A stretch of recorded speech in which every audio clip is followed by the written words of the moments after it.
My name is Samuel O'Connor, but everyone's called me Sam for as long as I can remember. I'm 75 years old now, and if you told that ambitious young man from Manhattan back in the 80s that he'd end up writing poetry on a small farm in upstate New York, he would have laughed until his sides hurt. But life has a funny way of taking you exactly where you need to be, even when you're kicking and screaming the whole way there. I spent 30 years climbing the corporate ladder in New York City's ruthless marketing world. 30 years of 12-hour days, missed family dinners, and the constant pressure to be bigger, better, faster. I thought success meant corner offices and six-figure bonuses. I thought happiness was the next promotion, the next client, the next deal that would finally prove I'd made it. But at 55, everything I thought I knew about life came crashing down around me like a house of cards in a hurricane. My body gave out first, then my mind, and finally, my spirit. What they call burnout today, I call hell on earth back then. It was the darkest period of my life, but it was also the beginning of everything beautiful that followed. Today, I wake up to the sound of roosters crowing and my wife Margaret humming in the kitchen. I tend to apple trees instead of client relationships. And my biggest worry is whether the late frost will hurt this year's harvest. I write poetry about sunsets instead of marketing campaigns, and I've never been happier.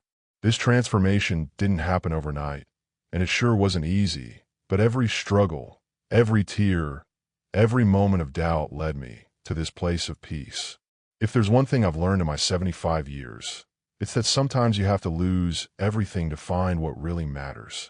Sometimes the life you think you want isn't the life you need. And sometimes, the best chapter of your story begins when you think the book is over. So settle in, because I'm going to tell you about a journey that started in a cramped Brooklyn apartment and led to more heartbreak, triumph, and unexpected joy than I ever thought one life could hold. It's a story about chasing dreams, losing your way, and finding yourself again when you least expect it. I came into this world on a bitter cold February morning in 1949 in a tiny two-bedroom apartment above O'Malley's grocery store in Brooklyn. My father, Patrick O'Connor, was a dock worker with hands like sandpaper and a heart bigger than the borough itself. My mother, Rose, cleaned houses for wealthy families in Manhattan, taking the subway before dawn and coming home after dark, her knees aching and her spirit somehow still unbroken. We didn't have much money, but we had something more valuable. We had each other.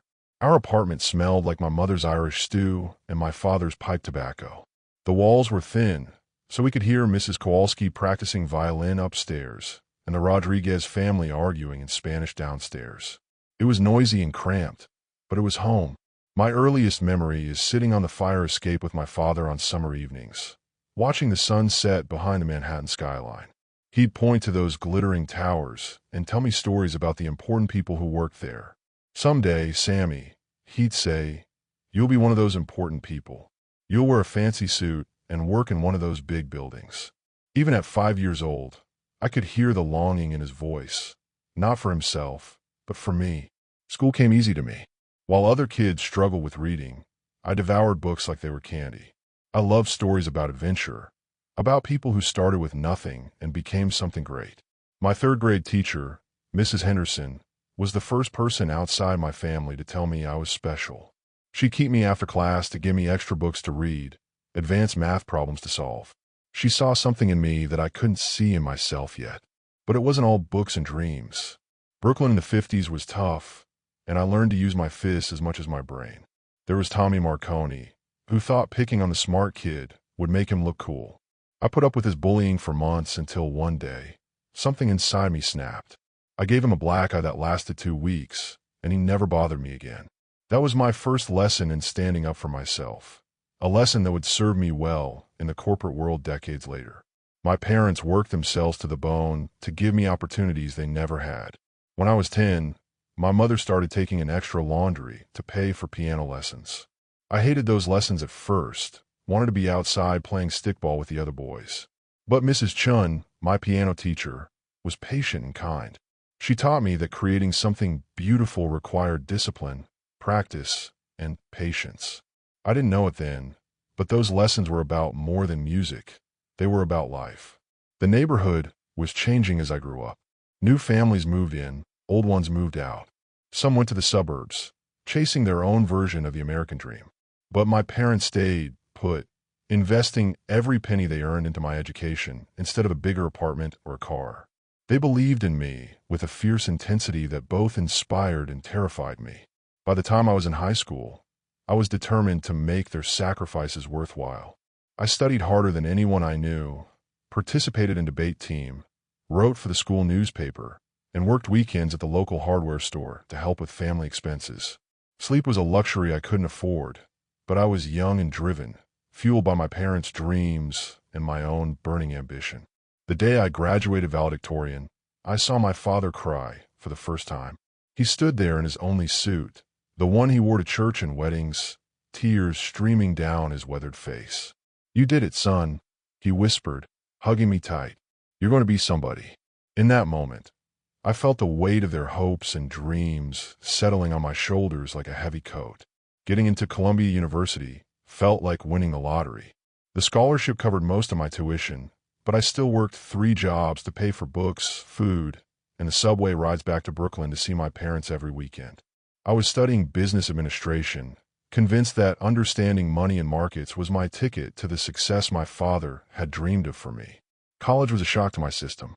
I'd never been around so much wealth, so much casual privilege. My classmates talked about summer houses and skiing trips like they were everyday occurrences. They wore clothes that cost more than my father made in a month, and they didn't even seem to notice. I felt like an outsider looking in, my Brooklyn accent marking me as different, my secondhand clothes telling everyone exactly where I came from. But I was determined to fit in, to belong. I studied how my wealthy classmates spoke, how they carried themselves, what they talked about. I learned to modify my accent, to speak in the smooth, confident tones that seemed to open doors. I read fashion magazines to understand how successful people dressed. I was transforming myself, though I didn't realize at the time how much of my authentic self I was leaving behind. My business professors were impressed with my work ethic and analytical mind. Professor Williams, who taught marketing strategy, became something of a mentor. He was the first person to tell me I had a natural talent for understanding what made people tick, what motivated them to buy, to believe, to act. Marketing isn't about selling products, Sam, he'd tell me. It's about selling dreams, hopes, aspirations. And you understand that instinctively. During my junior year, I met Margaret at a campus coffee shop. She was studying literature, everything I thought I wasn't, artistic, dreamy, passionate about poetry and novels. She had long auburn hair that caught the light when she laughed, and she laughed often. She came from a middle-class family in Connecticut, not wealthy, but comfortable in a way mine had never been. Our first conversation lasted 4 hours. She was reading Thoreau's Walden, and I made some dismissive comment about how impractical it was to just run off to the woods. She looked at me with those green eyes and said, "Maybe the most practical thing you can do is figure out what actually makes you happy." I'd never thought about happiness as something practical before. In my world, you worked hard, made money, and happiness was supposed to follow automatically. Margaret challenged everything I thought I knew about success and meaning. She introduced me to poetry, to the idea that words could be beautiful for their own sake, not just tools for persuasion and profit. We'd spend hours walking through Central Park, talking about books and dreams and what we wanted from life. She wanted to teach, maybe write novels someday. I wanted to conquer the business world, to prove that a kid from Brooklyn could make it to the top of Manhattan's towers. Despite our different backgrounds and goals, we fell deeply in love. She saw past the ambitious facade I was building and loved the boy from Brooklyn who still existed underneath. I loved her gentle spirit, her ability to find beauty in small moments, her unwavering belief that life should be about more than just accumulating wealth and status. By senior year, I was already interviewing for marketing positions at major firms. My professors had written glowing recommendations, and my grades were exceptional. I felt like I was standing at the edge of everything I'd worked for, everything my parents had sacrificed for. The corporate recruiters who came to campus saw exactly what they were looking for: a hungry, talented young man willing to work harder than anyone else to prove himself. Margaret and I talked about the future constantly. She wanted to get married after graduation, maybe move to a small college town where she could teach and I could find work at a local business. I wanted to hit New York's corporate world running, to climb as high, and as fast as I could. We were both young enough to believe we could have everything, that love would be enough to bridge any gap between our dreams. The night before graduation, my parents came to campus for a reception. Watching them navigate the social gathering was both proud and painful. They were so obviously out of place among the other parents with their casual wealth and easy confidence. But they held their heads high, shaking hands and making conversation, radiating pride in their son who was about to graduate from Columbia University. That night, lying in my dorm room for the last time, I felt like I was standing at a crossroads. I could feel the pull of Margaret's simpler vision of happiness, but the ambitious fire my parents had lit in me burned even brighter. I chose ambition, not knowing it would take me 30 years to question whether I'd chosen correctly. My first job was at Henderson & Associates, a mid-sized marketing firm in Midtown Manhattan. The starting salary was more money than my father had ever made in a year, and I felt like I'd won the championship of life. I wore my first real suit to work, charcoal gray, perfectly tailored, and took the subway from Brooklyn to Manhattan every morning like thousands of other ambitious young professionals. Margaret and I had gotten married right after graduation in a small ceremony at St. Catherine's Church in Brooklyn. She looked radiant in her grandmother's wedding dress, and I felt like the luckiest man alive. We couldn't afford a honeymoon, so we spent 3 days at a bed and breakfast in the Catskills, talking about our future and making plans that seemed so solid, so certain. We rented a tiny apartment in Queens, halfway between Manhattan and my parents in Brooklyn. Margaret got a job teaching at a local elementary school, and she loved it with the same passion I was beginning to feel for the marketing world. She'd come home with stories about her students, their creativity, their honest reactions to the world. I'd come home with stories about campaigns and clients, strategies, and success metrics. At Henderson & Associates, I was the young hotshot, the guy who stayed latest and worked weekends. My colleagues were smart, but I was hungry in a way that many of them weren't. They came from money, had safety nets, could afford to be casual about success. I came from nothing and was determined never to go back. My first major campaign was for a chain of family restaurants trying to compete with McDonald's. I spent weeks studying their target market, understanding what families really wanted when they decided where to eat. It wasn't just about the food. It was about feeling good about the choice, about believing they were giving their children something wholesome and special. The campaign I developed focused on family traditions and creating memories, and it was incredibly successful. James Henderson himself called me into his office after the campaign launched. He was a tall, silver-haired man who embodied everything I thought success looked like. "Sam," he said, "you have something special. You understand people in a way that can't be taught. If you keep working like this, there's no limit to how far you can go in this business." Those words were like fuel to a fire. I started staying even later, taking on more projects, volunteering for the accounts other people didn't want. Margaret would fall asleep waiting for me to come home for dinner, and I'd find her curled up on the couch with a book open in her lap. She never complained, but I could see something changing in her eyes, a distance that hadn't been there before. When she told me she was pregnant with our first child, I was over the moon. I started working even harder, convinced that providing for my growing family was the most important thing I could do. I wanted my children to have everything I hadn't: security, opportunities, the confidence that comes with never having to worry about money. Our son Patrick was born in the spring of 1973, and holding him for the first time was the most overwhelming experience of my life. He was so small, so perfect, so completely dependent on Margaret and me. I promised him silently that I would give him the world, that I would work as hard as necessary to ensure he never wanted for anything. But working hard meant working long hours, traveling for clients, missing bedtimes, and weekend family activities.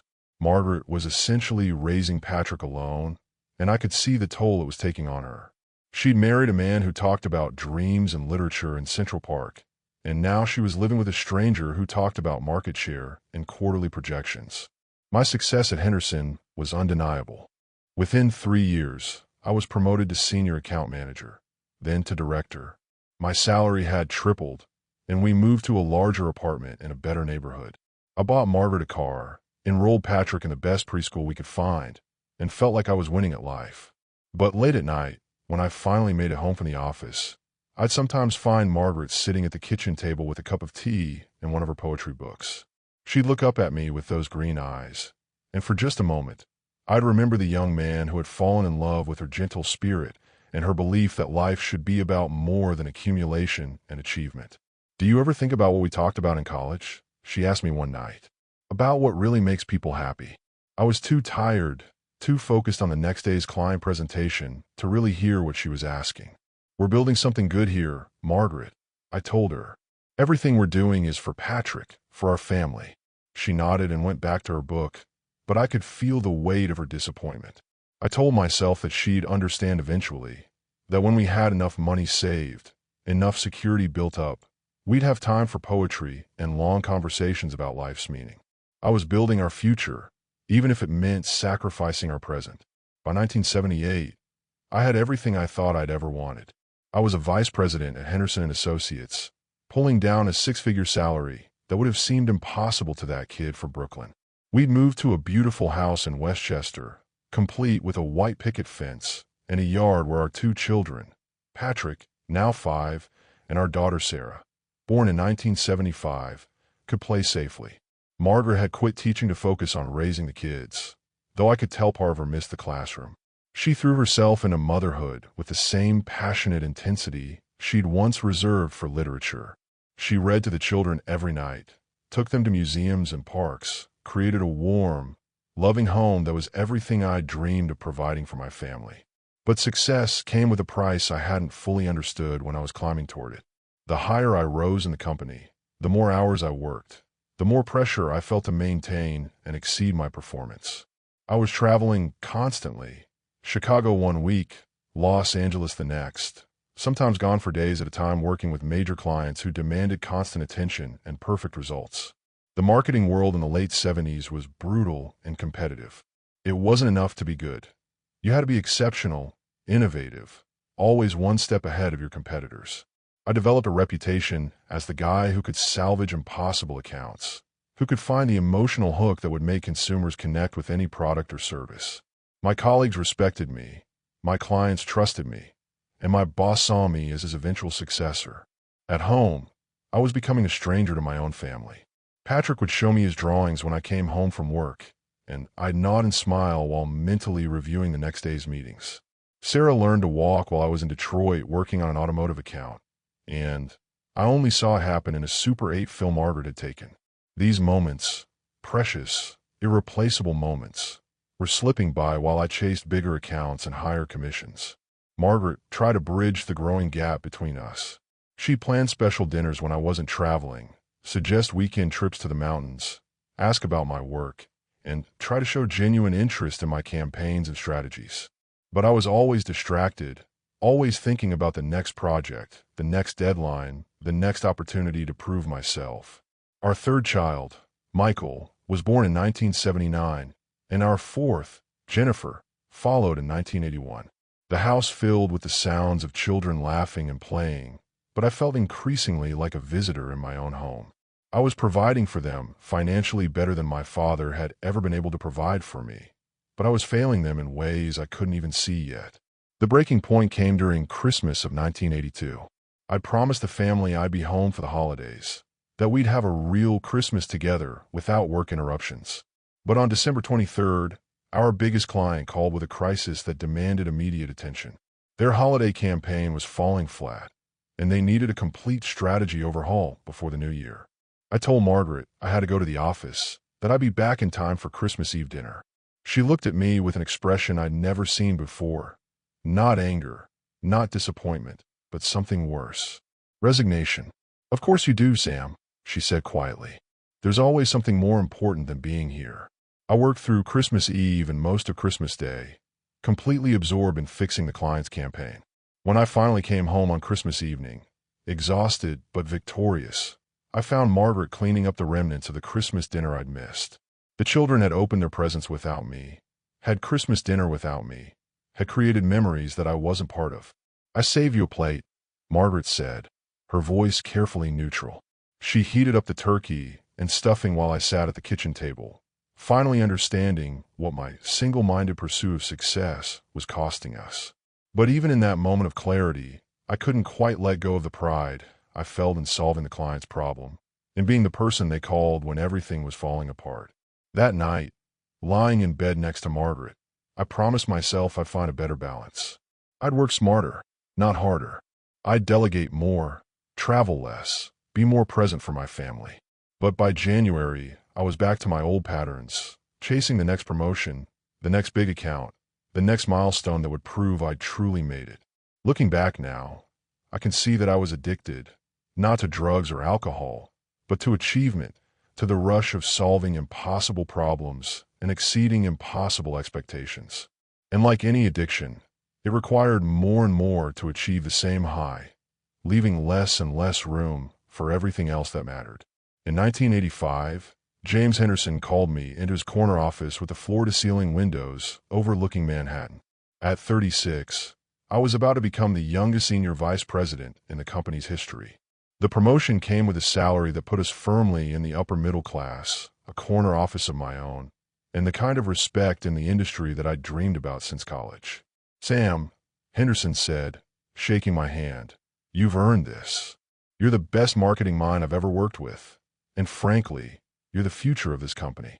He poured 2 glasses of expensive scotch, the kind my father could never have afforded, and we toasted my success. I felt like I was finally living up to every sacrifice my parents had made, every hour of studying, every risk I'd taken. The celebration at home was more subdued. Margaret congratulated me warmly, and the kids were excited about the idea of a bigger house and better vacations. But I could see the worry in Margaret's eyes. She knew what this promotion meant. More responsibility, longer hours, higher pressure. She'd been through enough promotions with me to understand that each step up the ladder took me further away from the family I was supposedly working so hard to provide for. With my new position came new challenges that made my previous workload seem manageable. I was now responsible for the company's biggest accounts, million-dollar campaigns that could make or break entire product launches. The pressure was intense and constant. One failed campaign could cost us a major client. One lost client could impact the entire company's financial health. I started having trouble sleeping, my mind racing with campaign strategies and client demands long after I should have been resting. I began taking work home regularly, spreading marketing materials across the dining room table after dinner, reviewing presentations and brainstorming solutions while Margaret put the children to bed upstairs. The kids were growing up fast. Patrick was 12 now, smart and athletic like his old man, but with Margaret's gentle temperament. Sarah at 10 was already showing signs of being the family artist, always drawing or painting something beautiful. Michael at 6 was our little comedian, constantly making us laugh with his observations about the world. And Jennifer at 4 was everyone's favorite, with curly blonde hair and a smile that could light up any room. I loved them fiercely, but I was missing so much of their daily lives. I attended the important events, Christmas plays, birthday parties, parent-teacher conferences when I could, but I was absent for the small moments that really matter. I didn't know about Patrick's struggles with math, Sarah's friendship drama at school, Michael's fascination with dinosaurs, or Jennifer's fear of thunderstorms. Margaret was carrying the full weight of parenting, and it was wearing on her. She'd gone from being a vibrant young teacher with literary aspirations to being a suburban housewife managing 4 children essentially alone. She never complained directly, but I could see the exhaustion in her face, the way her shoulders sagged sometimes when she thought no one was looking. Our marriage was becoming a partnership focused solely on logistics, who would pick up the kids, when I'd be traveling, what bills needed to be paid. We rarely talked about anything deeper anymore. The long conversations about books and life that had drawn us together in college were replaced by quick exchanges about schedules and responsibilities. The money was good, better than good, actually. We bought a bigger house with a pool and a 3-car garage. I drove a BMW. Margaret had her luxury sedan, and the kids wanted for nothing material. Private schools, music lessons, summer camps. We could afford all the advantages I'd never had. But I was beginning to suspect that giving them everything might not be the same as giving them what they needed most. The work itself was becoming more demanding as well. Clients expected miracles, and the marketing landscape was changing rapidly. New competitors were entering the market with fresh ideas and hungry teams. I found myself working not just longer hours, but feeling like I had to be perfect every time, that any mistake could be catastrophic for my career and my family's security. I started drinking more, not to the point of having a problem, I told myself, but a couple of scotches after work became routine, a way to wind down from the intensity of each day. Margaret would sometimes join me for a glass of wine, and for a few minutes, we'd recapture some of the easy conversation we'd once shared. But even those moments were often interrupted by phone calls from clients or thoughts about the next day's challenges. By 1987, I was making more money than I'd ever imagined possible, living in a house that would have seemed like a mansion to my parents, providing my children with opportunities beyond anything I'd experienced. By every external measure, I was incredibly successful. So why did I feel like I was running on a treadmill that kept getting faster, never quite able to catch my breath? The late 80s brought even more success and even more pressure. By 1988, I was essentially running Henderson & Associates while James Henderson gradually stepped back from day-to-day operations. At 39, I was making decisions that affected hundreds of employees and millions of dollars in client accounts. The responsibility was enormous, and I threw myself into it with the same intensity I'd brought to every challenge in my career. But the cracks in my carefully constructed life were starting to show. Patrick, now 15, was becoming distant and rebellious. His grades were slipping, and he'd started hanging out with kids Margaret and I didn't approve of. When I tried to talk to him about responsibility and making good choices, he'd look at me with barely concealed contempt. "Like you want to talk about making good choices, Dad," he said one night during a particularly heated argument. "When's the last time you made a choice that put this family first?" The comment stung because it was true. Every major decision I'd made for years had been about advancing my career, increasing our income, building what I thought was security for our family. But I was so busy providing for my children's future that I was missing their present entirely.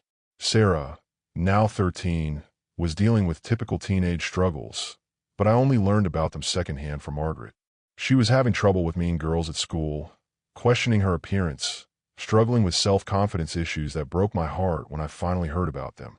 I wanted to help, to be the father she needed, but I felt completely out of my depth with teenage daughter problems while simultaneously managing multi-million-dollar client crises. Michael, at 9, was the family peacemaker, always trying to smooth over tensions with jokes and silly faces. He was also showing signs of being incredibly bright, but he needed more attention and guidance than I was able to give him. Jennifer, now 7, was still the family's ray of sunshine, but even she was starting to ask pointed questions like, "Why does Daddy always work on weekends?" that I didn't have good answers for. Margaret and I were like ships passing in the night. We'd developed an efficient system for managing household logistics, but we'd lost the emotional connection that had once been the foundation of our marriage. She'd stopped asking about my day because she knew I'd either be too tired to talk or too preoccupied with the next day's challenges to really engage. I'd stopped asking about hers because I felt guilty that her days were consumed with managing problems I should have been helping with. The stress was taking a physical toll as well.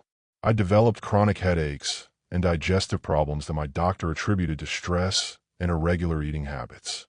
I was drinking more coffee to stay alert during long days and more alcohol to wind down afterward. I'd gained 30 pounds and looked older than my years, the boyish face from my college days replaced by someone who looked tired and worn down. One evening in 1989, I came home from a particularly brutal day to find Margaret sitting at the kitchen table with a cup of tea and a book of poetry, the same scene I'd witnessed hundreds of times before. But this time, something was different. She looked up at me with tears in her eyes. "Sam," she said quietly, "I feel like I'm married to a ghost. You're here physically sometimes, but you're never really here. The children are growing up without knowing their father, and I'm raising them essentially as a single parent while you chase something that's never going to be enough." Her words hit me like a physical blow, but I was too exhausted and too defensive to really hear what she was trying to tell me.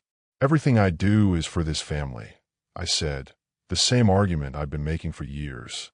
"Every hour I work, every client I serve, every promotion I earn, it's all so you and the kids can have the life you deserve." "But what about the life we want?" she asked. "When did you last ask any of us what we actually want? When did you last spend a whole day with your children without thinking about work?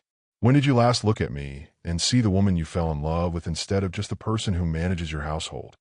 I didn't have good answers to her questions, so I did what I always did when confronted with problems I couldn't solve with hard work and determination. I went to my home office and buried myself in client files and marketing strategies. It was easier to focus on problems I knew how to fix than to confront the growing realization that the most important things in my life were slowly slipping away. That night, lying in bed next to Margaret, I listened to her quiet breathing and tried to remember the last time we'd really talked, really connected the way we used to. I couldn't. Somewhere along the way, while I was busy building the successful life I thought we wanted, I'd lost track of the reasons why that success was supposed to matter.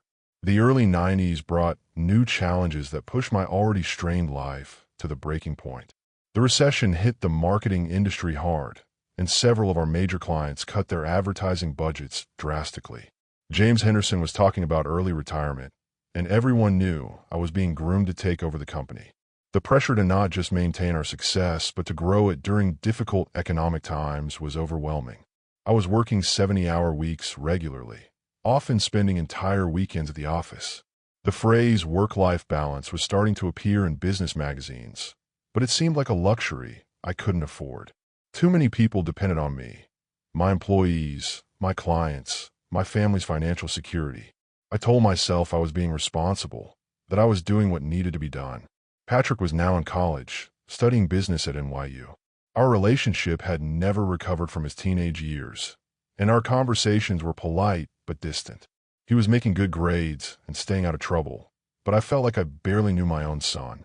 When he'd come home for holidays, he was cordial but cool, treating me more like a family friend than his father. Sarah, now 16, was dealing with anxiety and depression that seemed to be getting worse despite therapy and medication. She was a beautiful, intelligent girl, but she struggled with self-worth and had developed some concerning behaviors around food and self-image. Margaret was handling most of the crisis management, coordinating with doctors and therapists while I tried to juggle client emergencies and business crises. Michael at 12 was showing signs of following in Patrick's footsteps. Good grades, but increasing distance from family activities. He'd found solace in books and computers, spending hours in his room working on projects I didn't understand and didn't have time to learn about. Jennifer at 10 was still our bright spot, but even she was starting to show signs of resentment about my constant absence from important events. Margaret and I were barely functioning as a couple. We'd become efficient roommates, managing a complex household, but the emotional intimacy that had once defined our relationship was virtually gone. She'd stopped trying to engage me in conversations about anything deeper than schedules and logistics, and I'd stopped noticing how lonely she looked sometimes. My health was deteriorating more rapidly. The chronic headaches had become migraines that would lay me out for hours.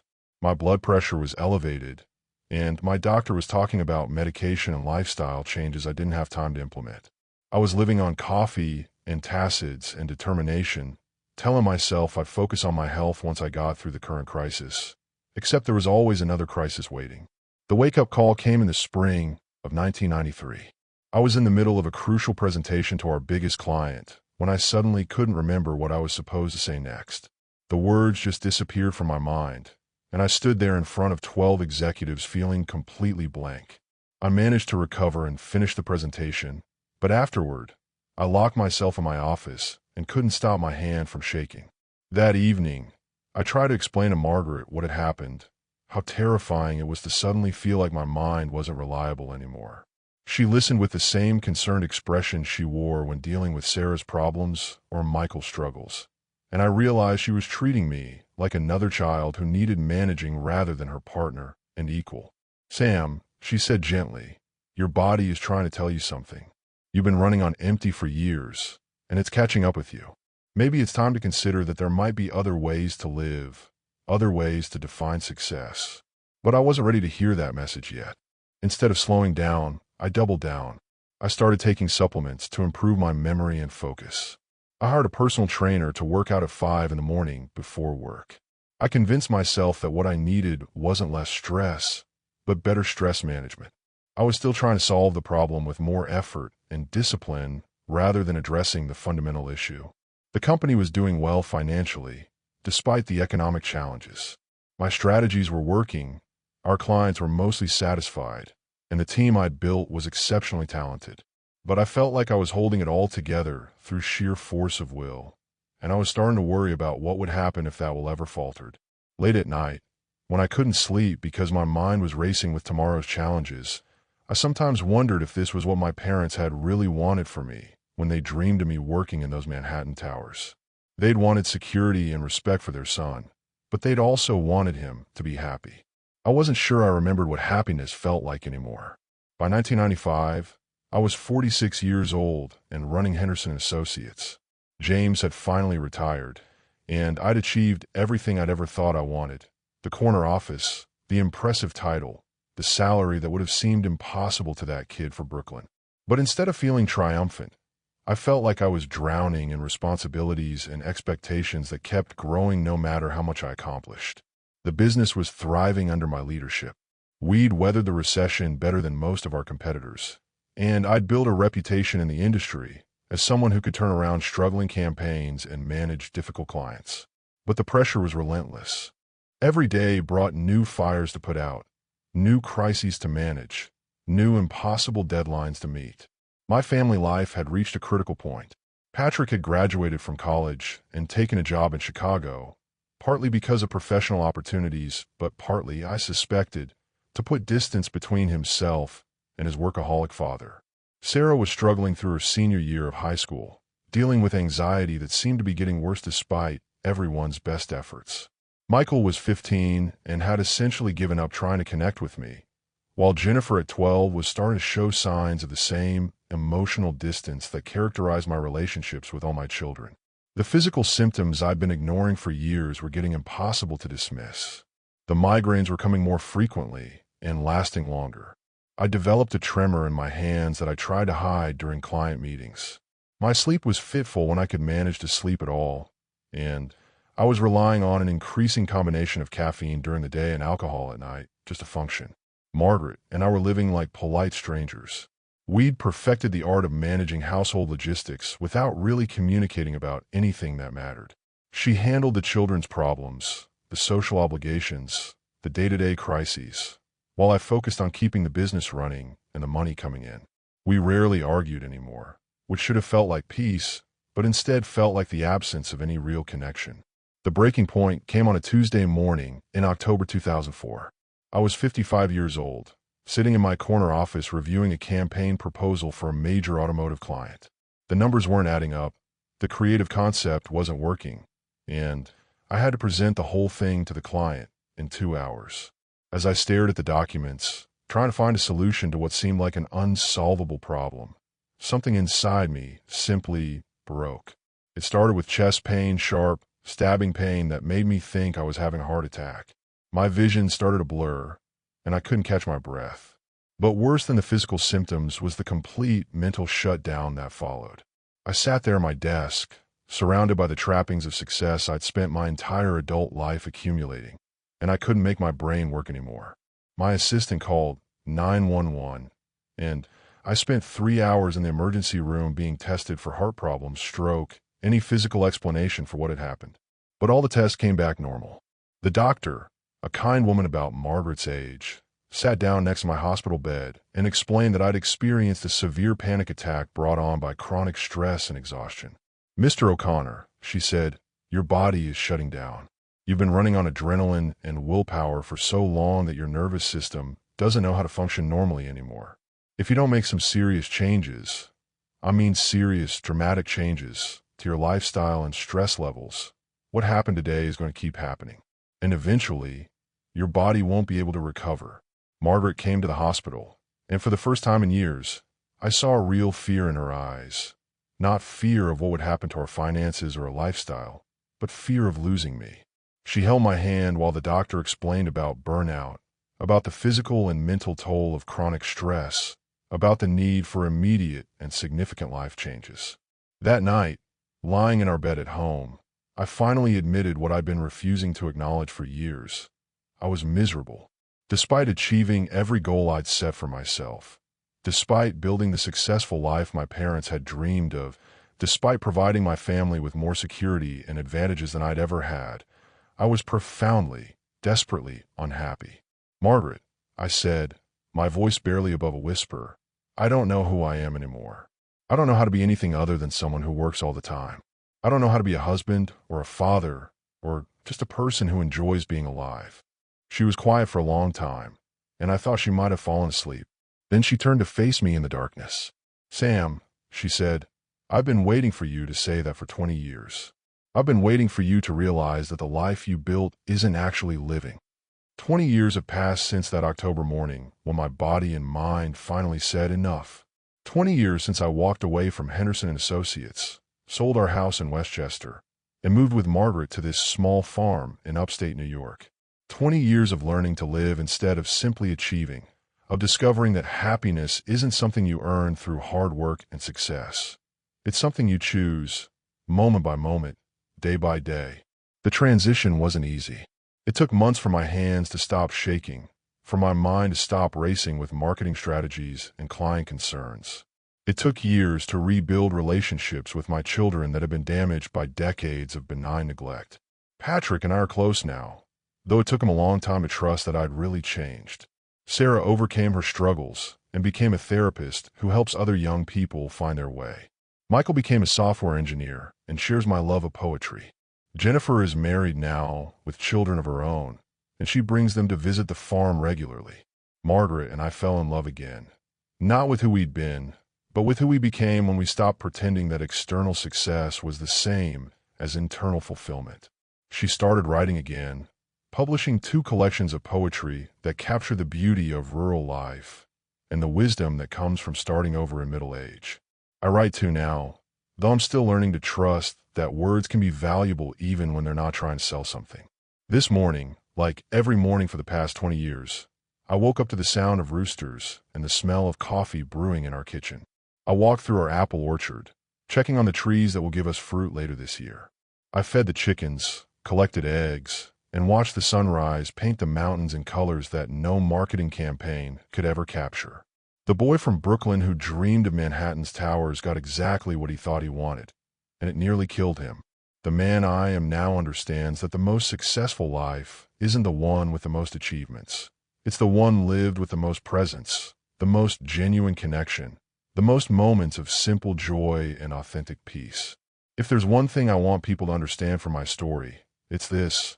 It's never too late to choose a different path, to define success in your own terms, to remember that you're not just building a career, you're building a life. And life is too precious to spend it all chasing tomorrows that never quite satisfy when they become today.